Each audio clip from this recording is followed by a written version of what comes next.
I've been to a place in Arizona on a mountainside where there's a similar building to that, and they have like watch out places and it's called the ruins, and it's where people would like watch out for enemies coming to invade and stuff. And then but it had a great view. It was cool. A group of Plains children wave blankets and bang spears to force a herd of buffalo to stampede over a cliff where men wait with spears to finish them off. That was one of the ways that they hunted buffalo. So this is the plains, so it's the region in the middle of the country where there's a lot of flat grassland. The tribes of the Great Plains lived in an area west of the Mississippi River, from Canada to present-day Texas. The Sioux and Cheyenne are in the north, the Comanche in the south, and the Pawnee and Arapaho in between. Everything they needed to survive, from food to clothing and shelter, came from the huge herds of buffalo that roamed the grasslands of the Central Plains. The entire tribe took part in the hunt. A noisy group of children drove a herd over a cliff, where the men moved in for the kill with spears or bows and arrows. The women followed with knives and scrapers to butcher the beasts for meat, saving select bones and sinew to shape into tools or weapons. Buffalo hides were used to make clothing as well as coverings of portable tent-like dwellings called teepees. So, here in the far west, not quite us, but very close. Oh, this is us. Because there's the northwest coast, which had its own... But are we really on the coast? We're an hour and a half away. Do you think that's an hour and a half? Let's see. Yeah, you know what? According to this map, we're not quite.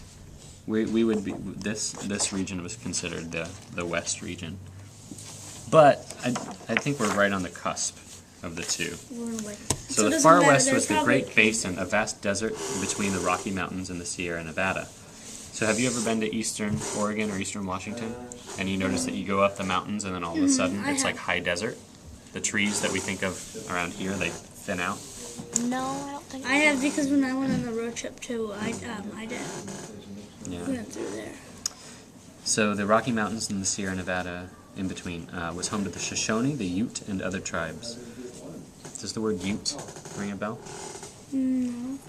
There's a state named after that tribe. Utah. There were few crops or large game animals, but the people survived by roaming the basin in small bands, gathering wild food and small animals, such as rabbits, squirrels, and snakes. The women wove some of the most durable and They would eat snakes? Yeah, actually, there's a lot of people that eat snakes. That's disgusting. Why? Because they're scary. They kill people. And they would be all like the texture would be all weird and... Have you ever had it? No. You just guessed that it would be weird? Yeah.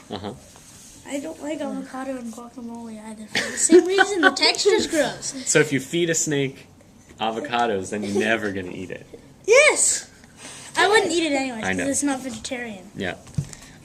Different people, eat different things. And in this, one of the reasons, I think, I guess people in India, like Toby said that he'd eaten ants before. Food is food, and people and cultures make... And so has Feli, when we used to go to school. They make their own...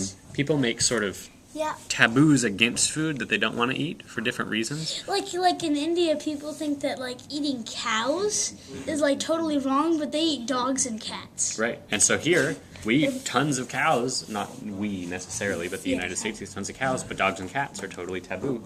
We say, nope, that's a bad idea. But in India, it's completely different. It's the complete opposite. Exactly. And so, for a bunch of people who didn't have a lot to eat, snakes are perfectly fine. And disgusting. My kind of dad, he's eating like cow feet. Or not cow feet, pig's feet.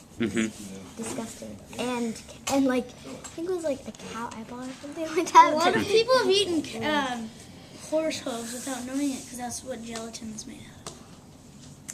That's like if you're eating gummy bears, you're eating horse hooves.